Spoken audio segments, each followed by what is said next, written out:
तो इसमें chapter number हमारा 4 है साइंस में, परमाणु की संरचना मतलब स्ट्रक्चर ऑफ एटम। इसके अंदर क्या देखेंगे हम, सबसे पहले डाल्टन्स की थ्योरी। डाल्टन जो वैज्ञानिक थे उन्होंने एक सिद्धांत बताया था, थ्योरी बताई थी। थ्योरी में बताया था कि जो एटम है, परमाणु है, वो एक ऐसी संरचना है जिसको और ज़्यादा डिवाइड नहीं कर सकते, इनडिविजिबल है, इसको और ज़्यादा विभाजित नहीं किया जा सकता, सबसे छोटी संरचना है, ये डाल्टन ने बताया था। उसके बाद है fundamental particle of an atom. Atom मतलब परमाणु, उसके अंदर फंडामेंटल पार्टिकल्स कौन कौन से होते हैं, तो एटम के अंदर 3 प्रकार के 3 टाइप ऑफ फंडामेंटल पार्टिकल्स होते हैं। पहला होता है इलेक्ट्रॉन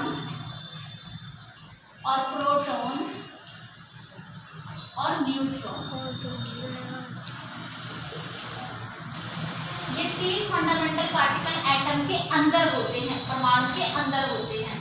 उसके बाद है डिस्कवरी ऑफ इलेक्ट्रॉन। इलेक्ट्रॉन जैसे कि हमने पढ़ा फंडामेंटल पार्टिकल है, पर इसकी खोज कब हुई, इसकी डिस्कवरी कब हुई, तो इसकी डिस्कवरी 1897 में जे थॉमसन ने करी।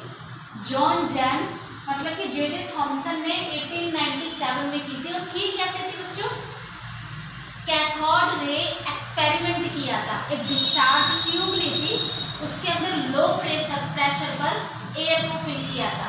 फिर जैसे ही उसमें जब पास की गई रे को, पार्टिकल्स को, तो जो नेगेटिव चार्ज वाले थे, कैथोड जो होता है वो नेगेटिव चार्ज होता है और जो एनोड होता है वो पॉजिटिव चार्ज होता है। तो जो पार्टिकल मूव करे ना वहां पर, तो वो नेगेटिव से पॉजिटिव की तरफ गए, मतलब घटा से जमा की तरफ गए। तो जो नेगेटिव पार्टिकल्स मूव करे, निकले, उनको नाम दिया जे थॉमसन ने इलेक्ट्रॉन का। फिर उसके बाद डिस्कवरी ऑफ प्रोटॉन। प्रोटॉन भी क्या है, फंडामेंटल पार्टिकल है एटम का। उसकी डिस्कवरी अर्नस्ट गोल्डस्टीन ने करी थी 1886 में, 1886 में। उन्होंने भी इसे डिस्चार्ज ट्यूब पर एक्सपेरिमेंट किया था।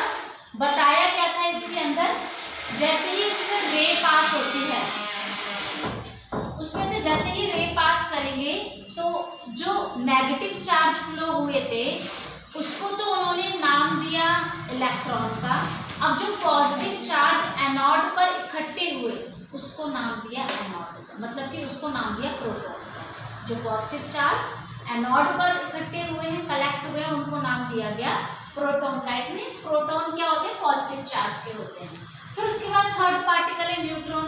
न्यूट्रॉन की डिस्कवरी कैडविक ने की थी 1932 में, और इसने बताया था कि किस तरीके से जो 1932 में न्यूट्रॉन जो होता है वो एटम के न्यूक्लियस के अंदर होता है।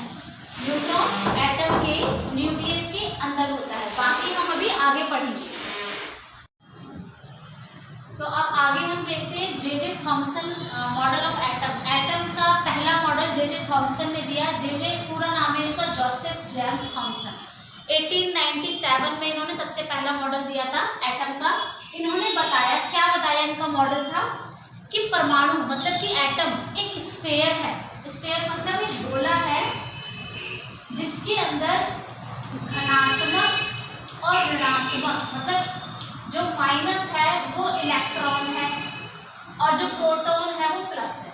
तो प्लस प्रोटॉन और इलेक्ट्रॉन दोनों ही इक्वल मैग्नीट्यूड में है, बराबर है। इसलिए उनका ये कहना था कि जो एक गोला है, वो जो गोला चीज है वो तो पॉजिटिव है और उसके अंदर नेगेटिव इलेक्ट्रॉन है। अब उनको ये नहीं पता था क्या न्यूट्रॉन है क्या प्रोटॉन, उस टाइम ये नहीं था। उन्होंने इतना बताया कि जो यहाँ पर पॉजिटिव वो स्फेयर है वो पॉजिटिव है और जो नेगेटिव है वो इलेक्ट्रॉन है। तो ये इनका पहली चीज थी। दूसरा इन्होंने बताया कि इलेक्ट्रिकली वो न्यूट्रल है, जो भी पॉजिटिव और नेगेटिव चार्ज है वो इक्वल मैग्नीट्यूड में है। इनके मॉडल का नाम, जैसे कि आपने तरबूज देखा होगा, वाटरमेलन, तो तरबूज में जो रेड पोर्शन होता है उसको समझ लीजिए पॉजिटिव है, और जो उसके अंदर उसके सीड्स होते हैं, बीज होते हैं, वो नेगेटिव इलेक्ट्रॉन है। ऐसा उन्होंने कंपैरिजन करके एग्जाम्पल देकर समझाया। इसलिए इनके मॉडल का नाम वाटरमेलन मॉडल भी कहा जाता है। वाटरमेलन होता है तरबूज, वाटरमेलन मॉडल कहते हैं या प्लम पुडिंग मॉडल। केक में आपने रेजिन्स देखे होंगे, किशमिश, तो जो ब्रेड वाला मीठा हिस्सा है उसको समझ लीजिए पॉजिटिव स्फीयर, गोला वो पॉजिटिव है उसके बीच में जो आप ड्राई फ्रूट्स डालते हो, किशमिश है, बादाम है, वो समझ लीजिए इलेक्ट्रॉन नेगेटिव। इस तरीके से जे थॉमसन ने बताया था कि नेगेटिव और पॉजिटिव इक्वली मैग्नीट्यूड में है, ये इनका बताना था। लेकिन इनकी कमी, लिमिटेशन रह गई। कमी क्या रह गई? ये एक्सप्लेन नहीं कर पाए इलेक्ट्रॉन और प्रोटॉन की अरेंजमेंट को, इलेक्ट्रॉन और प्रोटॉन की प्रॉपर अरेंजमेंट को ये एक्सप्लेन नहीं कर पाए थे। ये था जे थॉमसन का मॉडल। ये 1909 में डिस्कवरी हुई थी। रदरफोर्ड ने अपने मॉडल, जो परमाणु को मॉडल बताया था, एटम का जो मॉडल बताया, उसने क्या बताया, इन्होंने इसको एक्सप्लेन करने के लिए एक छोटा सा एक्सपेरिमेंट करा। यहाँ से इन्होंने एक सोर्स लिया अल्फा पार्टिकल का, जो किरणें जा रही हैं, वो रेज जो किरणें जा रही है वो अल्फा पार्टिकल्स की जा रही हैं। बीच में एक सोने की पतली परत ली, गोल्ड फॉइल थी, गोल्ड मतलब सोना, गोल्ड फॉइल थी,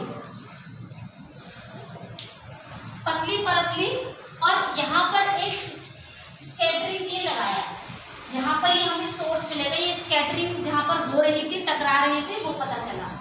तो जो भी किरणें यहाँ से निकली अल्फा पार्टिकल की, जो किरणें थी वो अल्फा पार्टिकल की थी। तो कुछ किरणें तो सीधी निकल गई, एकदम सीधी निकल गई, कुछ क्या हुई, थोड़ा सा मुड़कर निकल गई, और कुछ थी जो वापस आ गई। कुछ तो आर पार चली गई, कुछ थोड़ा सा डिफ्लेक्ट हो गई,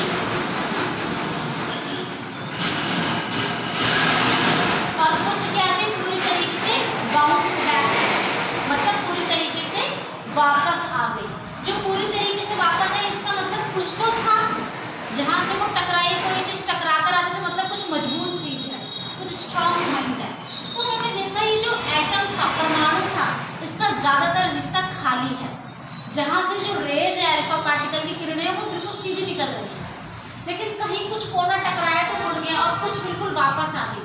जहाँ से वो वापस आ गई, उन्हें समझ आया कि ये है परमाणु का केंद्र, nucleus of the atom, atom का न्यूक्लियस है। यहाँ पता चला था कि परमाणु के अंदर केंद्रक होता है, और ये भी पता चला कि वो पूरे परमाणु का जो द्रव्यमान है, मास है, वो उस न्यूक्लियस के अंदर है, तभी तो वो किसी चीज़ को बाउंस बैक कर रहा है, टकरा करके वापस आ रहा है। तो ये इन्होंने बताया था। बाकी रदरफोर्ड ने अरेंजमेंट इलेक्ट्रॉन की कैसे होती, कैसे रिवॉल्व करती, ये सब नहीं बता पाए। तो बाकी का जो है वो हम नेक्स्ट क्लास में पढ़ेंगे। मॉडल कौन सा है हमारा अब नेक्स्ट? बोर्स मॉडल, बहुत इंपॉर्टेंट मॉडल है, उसके अंदर इलेक्ट्रॉनिक कॉन्फ़िगरेशन वगैरह सब पढ़ेंगे। बाकी नेक्स्ट वीडियो में देखेंगे।